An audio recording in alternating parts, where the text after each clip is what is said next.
What's up, y'all? My name is Ian Edwards, and welcome to the Soccer Comic Rant. And we're on the eve of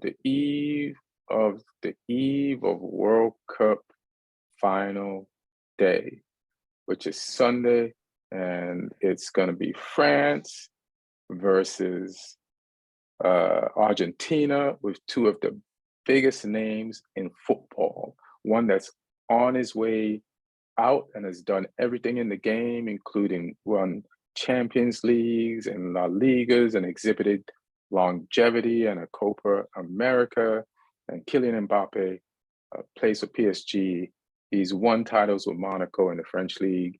He's Messi's teammate at PSG, and he's already got a World Cup, something Messi, who's been a legend in the game, doesn't have to this point. And he has a chance to stop Messi, his teammate, from ever procuring a World Cup title, and to have two for himself and be somewhere in history that Messi will never be.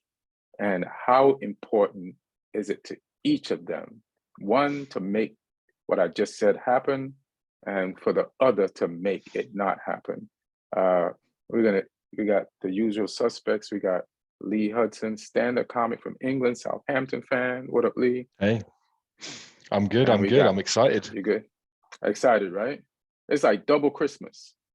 Like Christmas is going to be over Sunday, and then I get another Christmas. So I'll take that. And then we got Neil Chakravarty, stand-up comic, by way of India. I normally give out Neil's location, but I'm like, why am I telling people where he lives? He gets into fights with people on Twitter. I'm not doing that no more. The stand-up comic Chelsea fan. If you want to murder Neil, you're gonna have to go back to the old podcast. I'm not snitching on him no more. But I'm also great at backtracking. So even if somebody comes to murder me, I'm like, hey, I changed my mind. Like, yeah, you gotta see all of my record. You need to be careful in that room that you're podcasting in now. Like, snipers could get through those windows. That's a nice clear shot for somebody on the rooftop opposite the other side of the street. Yeah, Lee's talking from his assassin background. That we know what he used to do. Yeah, I didn't even notice that, Lee. But all of a sudden, I said, yeah, he's right. You stand less of a chance than Kennedy right now with those windows behind you. Yeah. Yeah, well, I was about to say, if anyone wants to know where Neil's at, and they can't be bothered to watch the old episodes, just DM me for a small fee. Cold-blooded. So you might get hired. There's a reason why Martin always looks like he's broadcasting from a bunker when he comes on. Yeah, he needs that. Yeah, he actually does everything from a bunker. He can't be found on the streets because Martin be saying the crazy things. We'll kill him. Those shit that he says in our chat. Yeah. So yeah, it's hilarious. So guys, who wants to go first? Who you got and why? France or Argentina? And I guess your arguments can be based on real proof and the value of each team, or emotional, or a combination of both. But Neil, let's see what Neil has to say about this world marquee matchup. Like, it's beautiful. It's set up. Like, even people that don't like soccer are going to recognize these two names and be like, I'm in Sunday. So, I mean, in terms of matchups, Mbappe versus Messi, is this probably the biggest matchup the World Cup final has ever seen? Did we ever have recent history? Maybe recent history, at least. I mean, so I don't know. I mean, it'd be good to see Messi in the World Cup, but he's not my he's not my all-time favorite player. So, but he might be if he wins the World Cup. So I always feel like I haven't seen obviously Maradona, Pele play. Saw a documentary on Pele, which kind of changed my mind a little bit, but like just seeing Ronaldo, Messi, and obviously other great players in the last 20-25 years, I feel it's so tight between Messi and Ronaldo that a World Cup in my book does it. Like that would be, you end the conversation and you walk away. Because this is literally the last thing that on his resume that's unchecked. And even though the Copa America was a little bit of a giveaway to them, they just start playing it every 6 months until he wins one. But hilarious.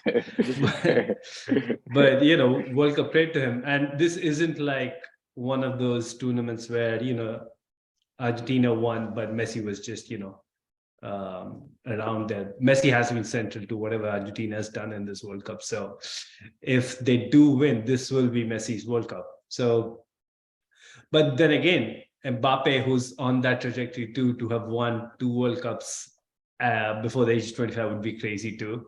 I mean, this is stuff we hear of Pele, right? Like winning 3 World Cups in 4 tries. So yeah, I mean, that France team is the golden generation. They're making it count. This is how we speak about so many golden generations. A lot of time, especially in England, like it does really work out. But this French golden generation, back-to-back World Cup finals, Euros just before that. So I think we've gotten our almost dream final. I think the dream final would have been France-Brazil, but France, Messi is the second best thing. There's like levels to golden generation. Like this.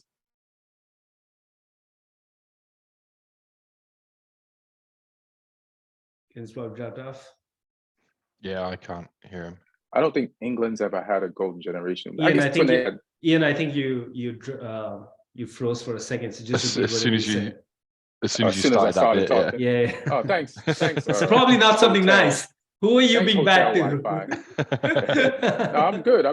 This is, you just made me realize that there's just levels to, like golden generations. Like this France golden generation, like with an Mbappe in it and a Benzema in it that's not even playing, and a Pogba that's not even there, and a Conte, and then like they having like back to back golden generations where it's like like these are the kids of the players.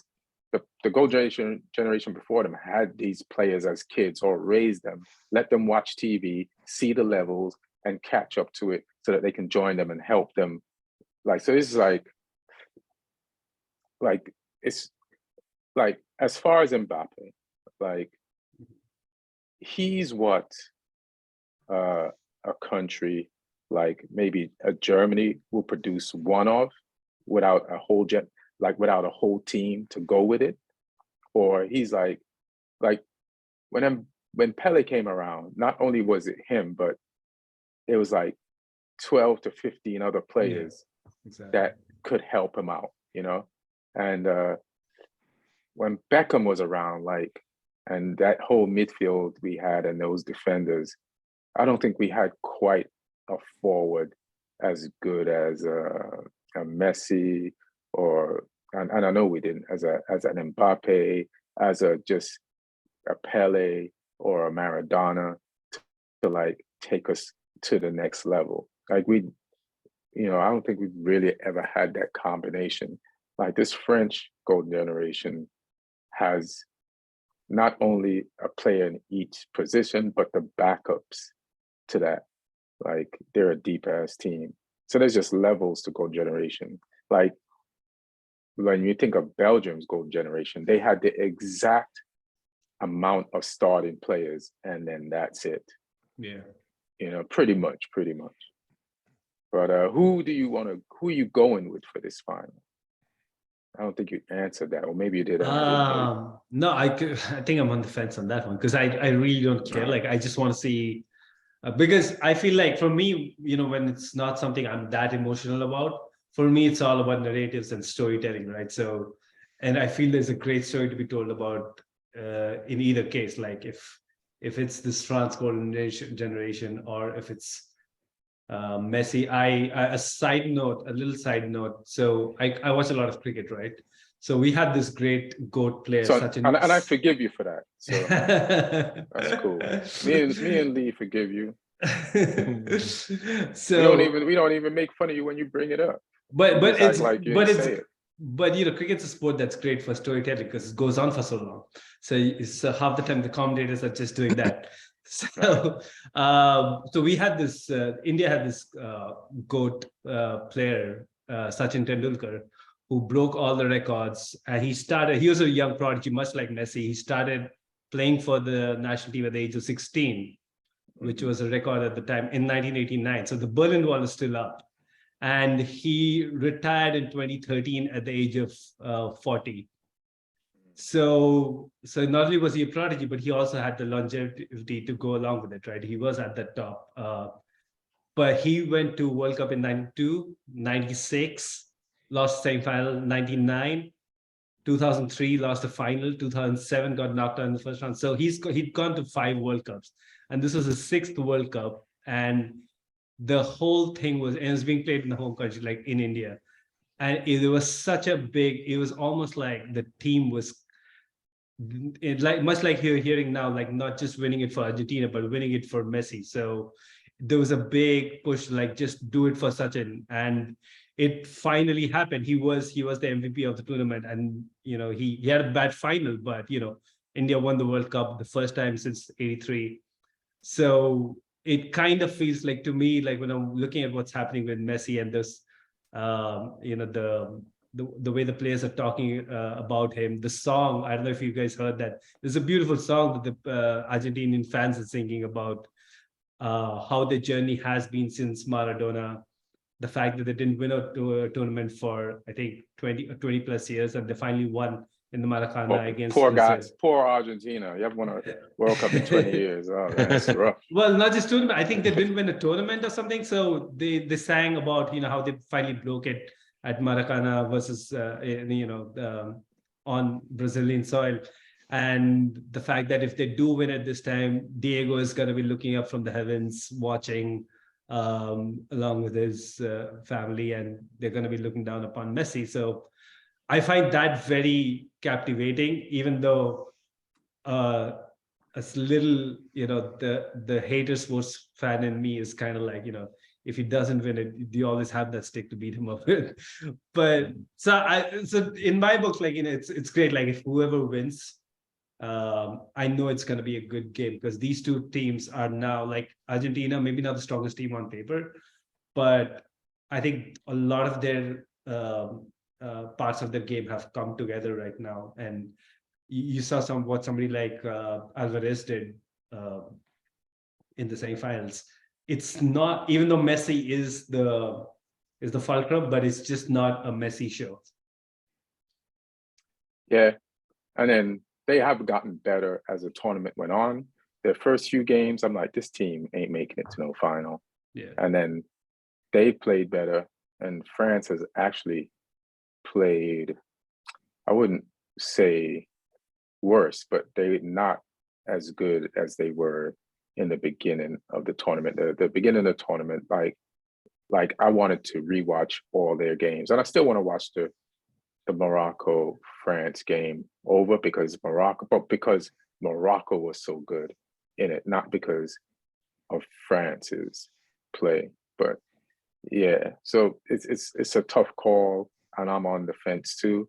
Sometimes I want Mbappe to do it, and sometimes I want Messi to do it. Lee, what's your deal?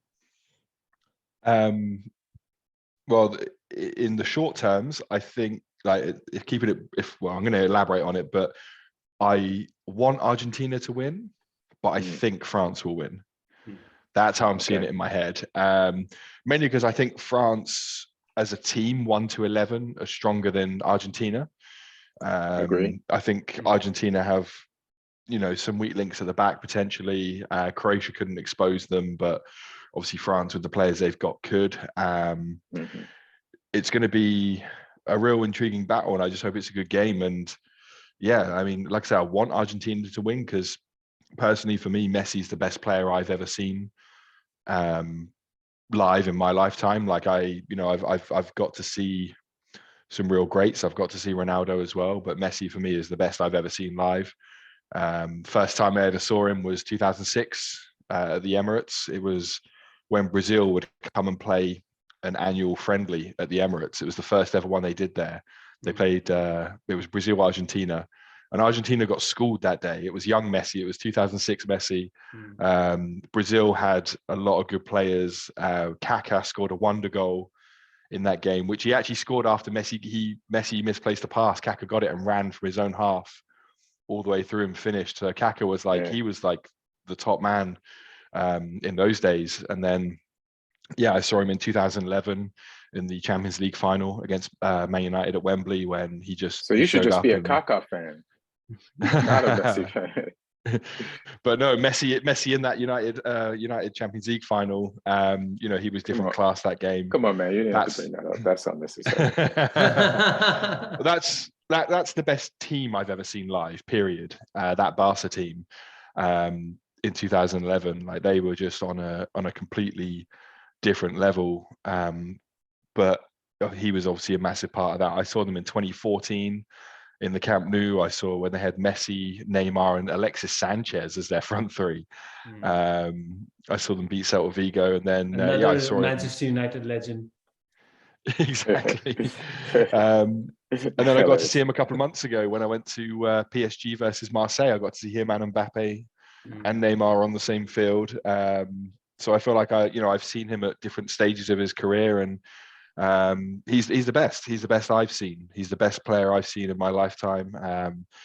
And I want him to top it off with a World Cup because I'm not a fan of Ronaldo. I respect what he's done, but I just don't like him.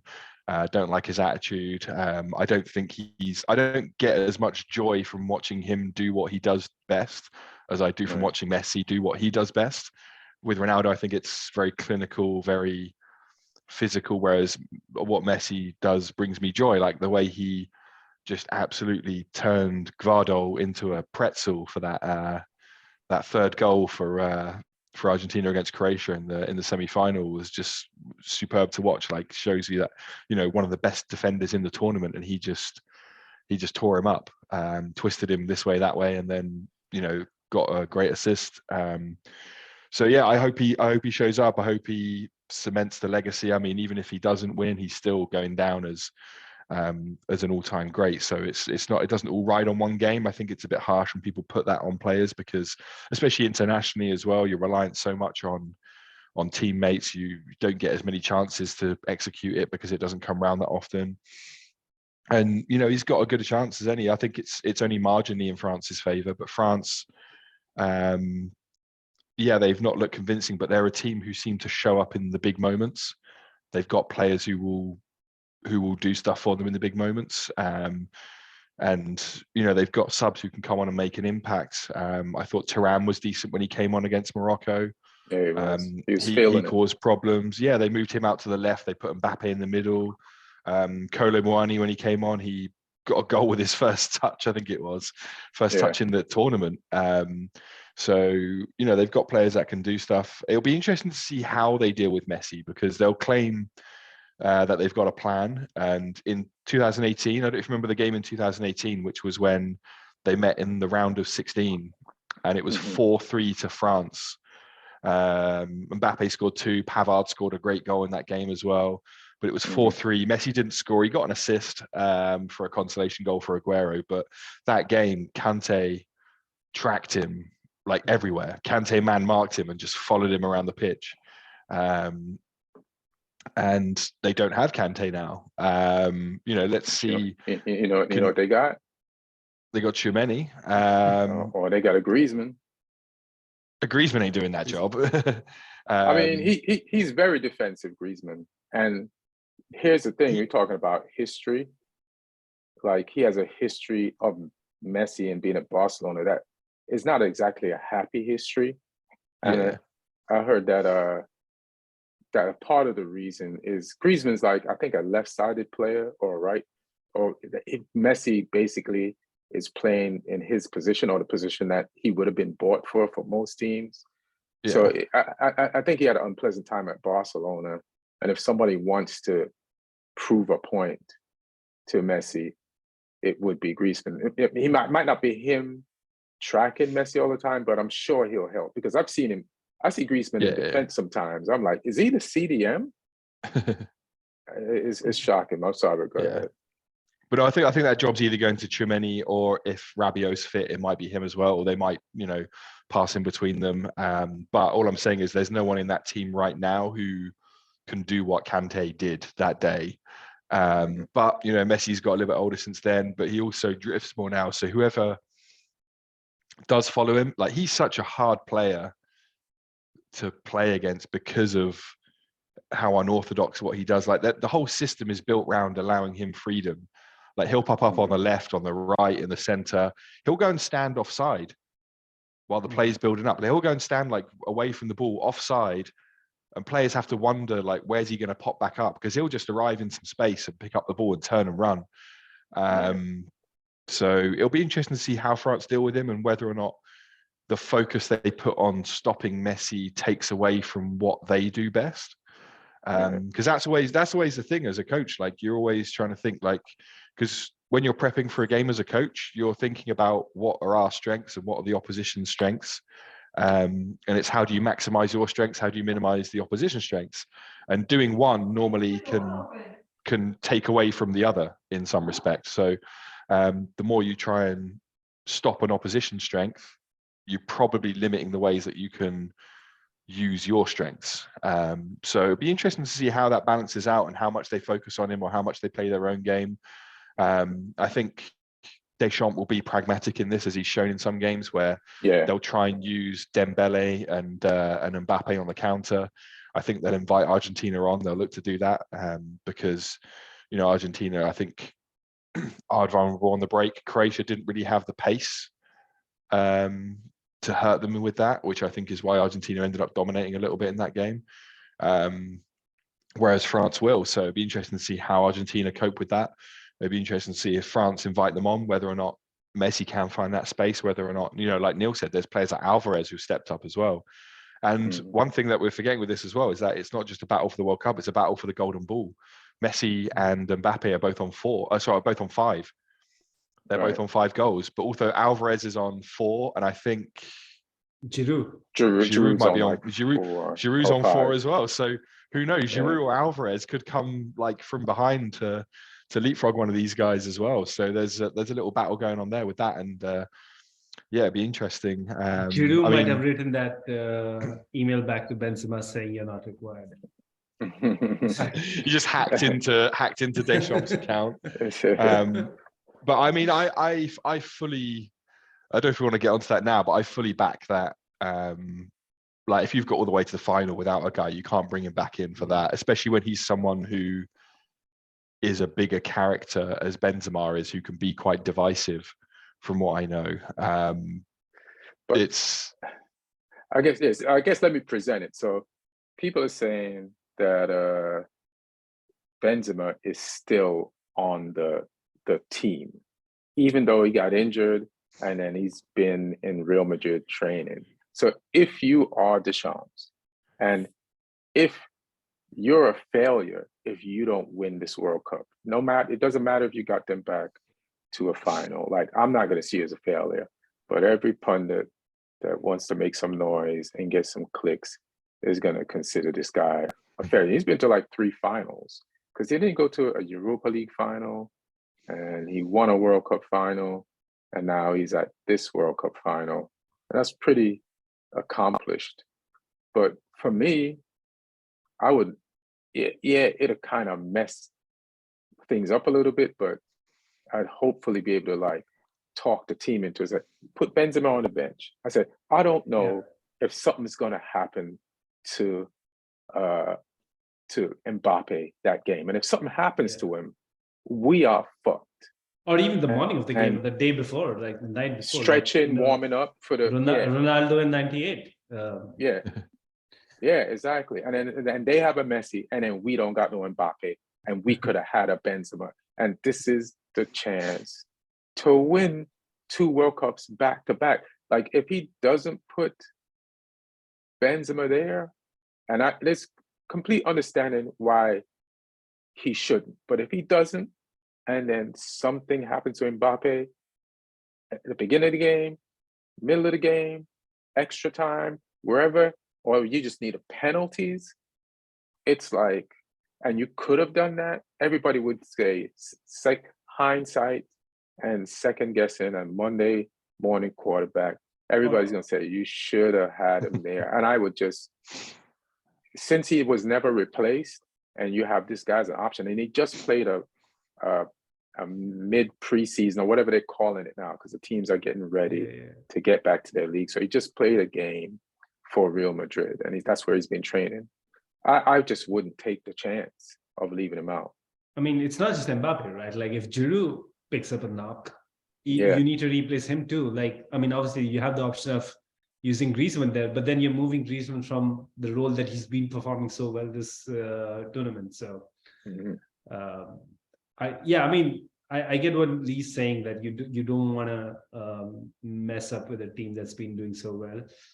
But I feel like if those, so he did get picked for the World Cup, right? So I'm assuming the behavioral issues or whatever they were are behind them in the past. So, and he helped them get to the World Cup.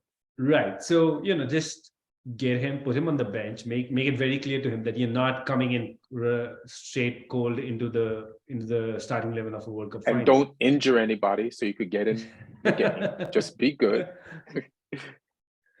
Yeah. I'd say, but I think if he does have the starting 11 available, I don't think they'll miss him. All right. So Lee, you're saying no. Yeah, I just think, like I say, they've done it this far without him. They can carry on without him. They've got players who can come on. They got Thuram. Like they should now live or die by this. I think I can see the case for bringing him back, and obviously he would add something as a player. I just think in these instances, it's always a risk to the harmony of a group and the dynamics of a group that are now set in this tournament.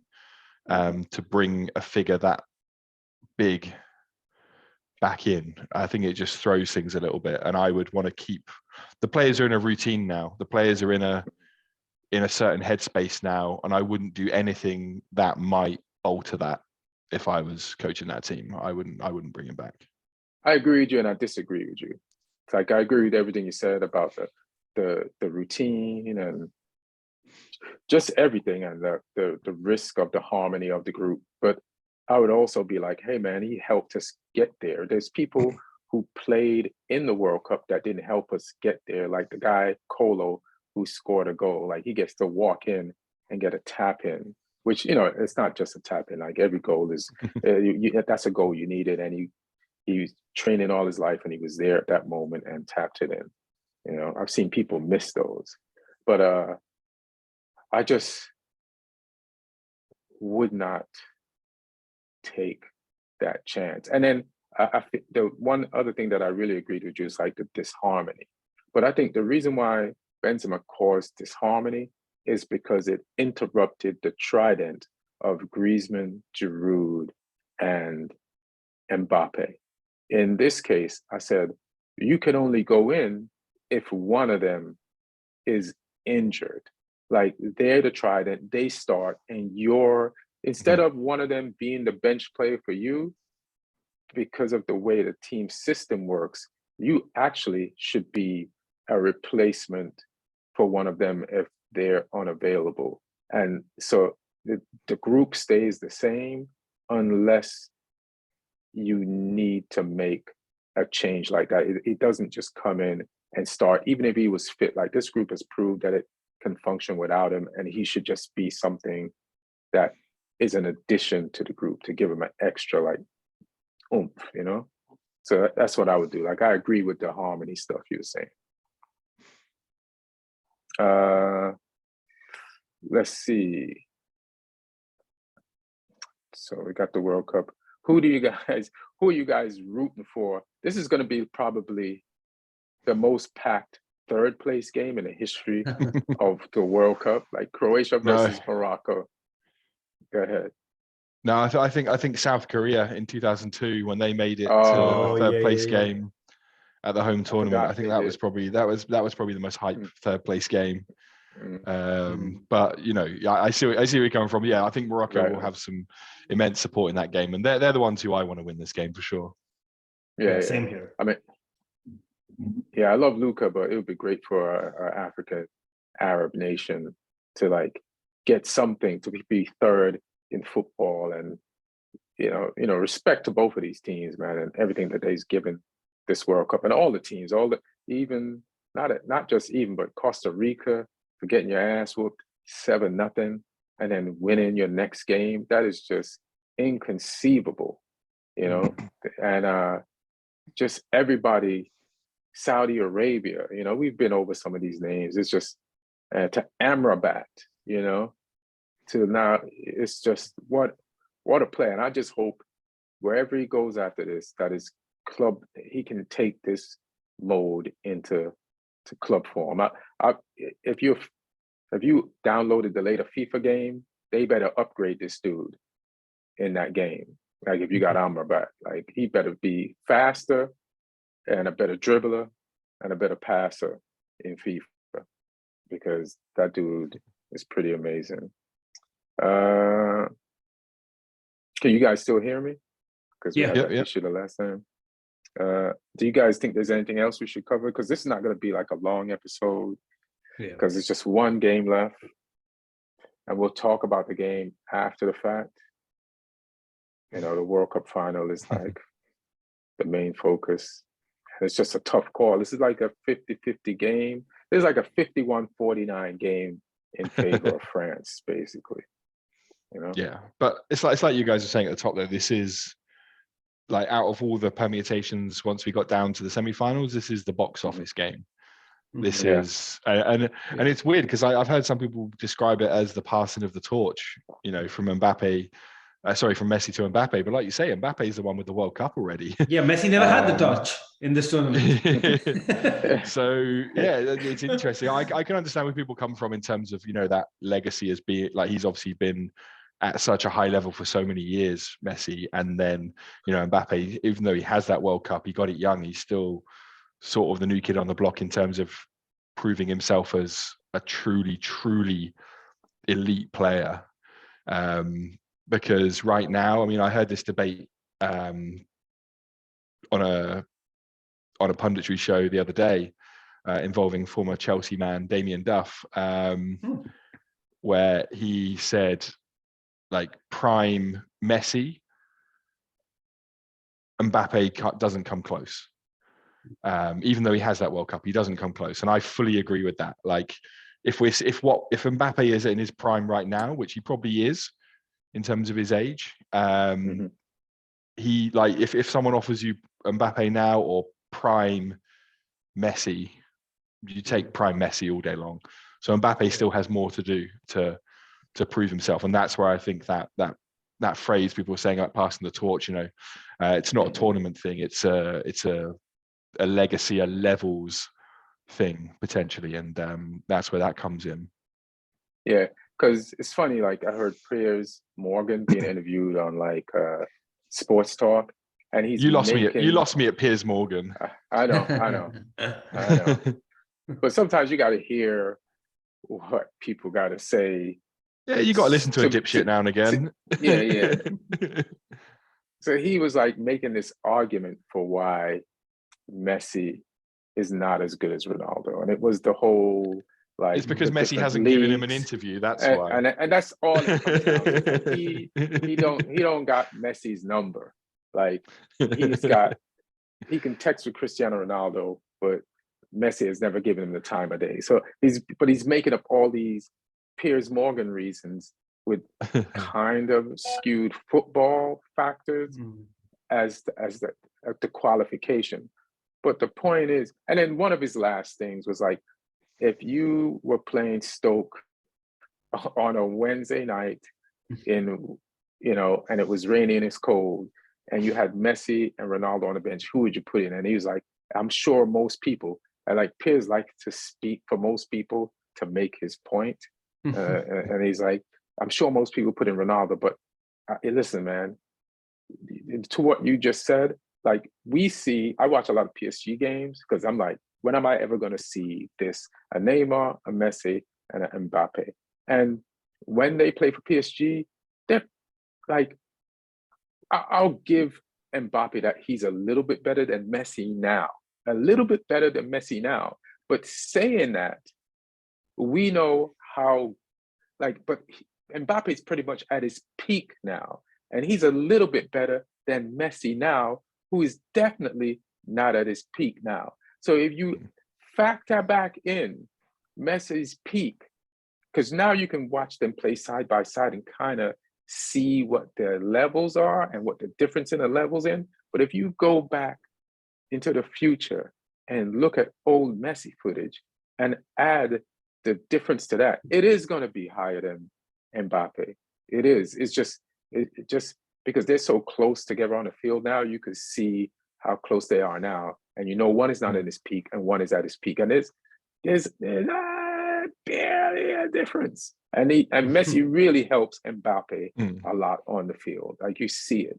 So I would say Stoke, I'd put in Messi over Ronaldo, because I remember what a terror, what a determined. I remember they put him on against Real Madrid. Never played against Real Madrid before. The moment did not scare Messi. He was like, let me at him. And he was instantly the best player on the field, with Champions League winners and La Liga winners and World Cup winners. He did not give a fuck. He was like focused. So yeah, I'd give it to Messi. Pele, to me, is probably still the best player ever, because he won 3 World Cups and he contributed in all of them, and he's been to 4 World Cups, and he got fouled out of the one that he didn't win. And I know a lot of people say, well, he didn't play in the leagues around Europe, the top leagues at the time. But listen, whenever he met up with those people from those leagues, he beat them in a tournament. So that means if he was in Europe, he would have beat them on a regular basis. Listen, if all the players from the Brazilian league stay in Brazil, it would be one of the top 5 leagues in the world. We wouldn't be looking at it like the way we look at the French league.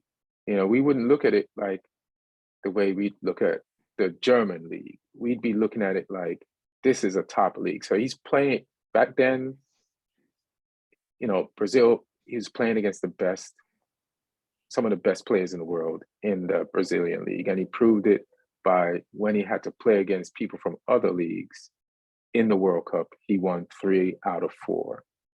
And they had to foul him out of 1. So I still say Pele. Plus, he does everything that I like that Messi does. Dribble, ball, and he does everything that I like that Ronaldinho does. He's a combo, so yeah. You got any last facts or words, Neil? That we could dip out? No facts. I mean, let's go. Let's see some blood. Hope there's an early goal. Hope there's a late goal. Hope there's a bench clearing brawl in the middle. Let's have I just want that overtime. I just want that extra time.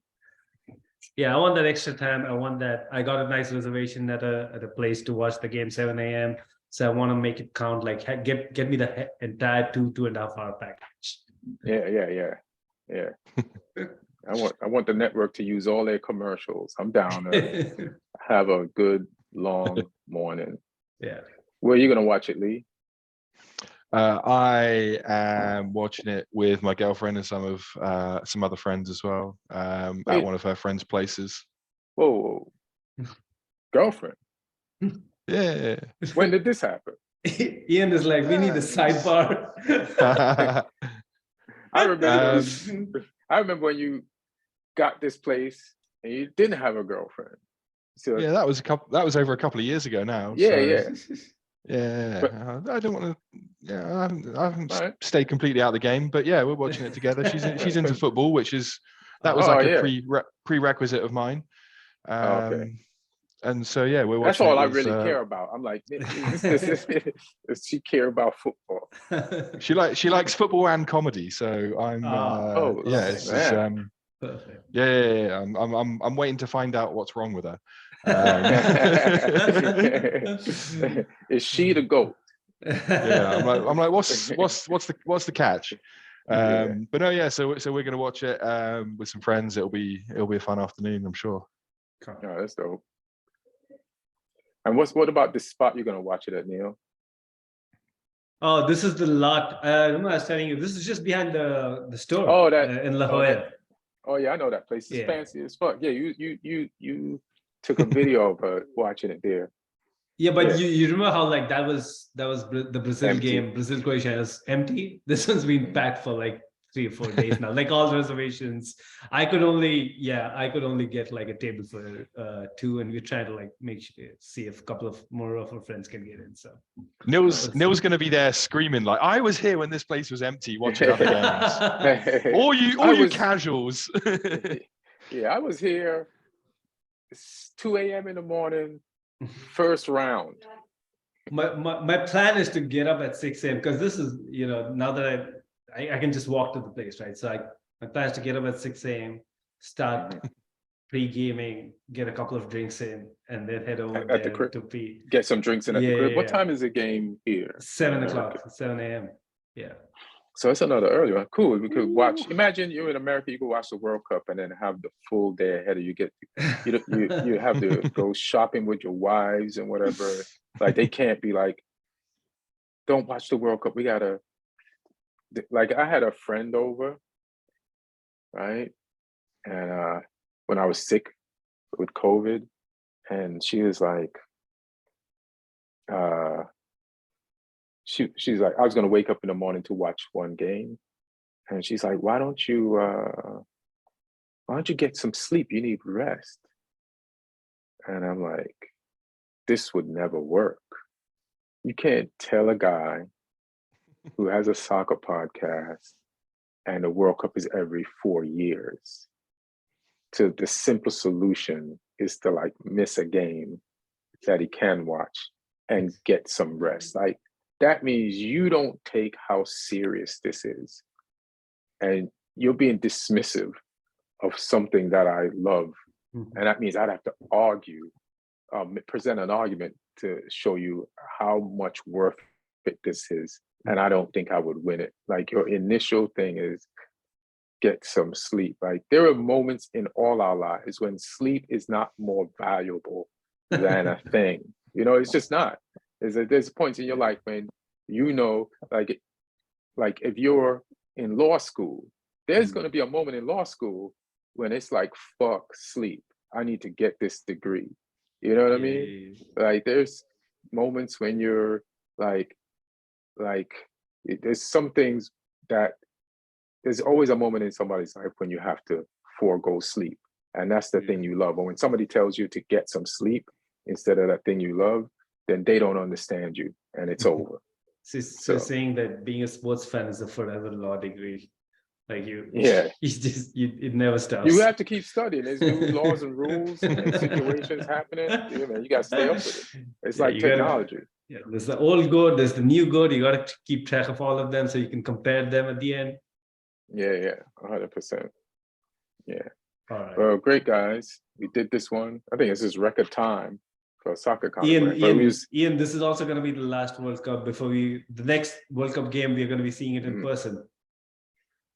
Yes. We're going to be at the stadium. I think the Rose Bowl has the opening game of the next World Cup.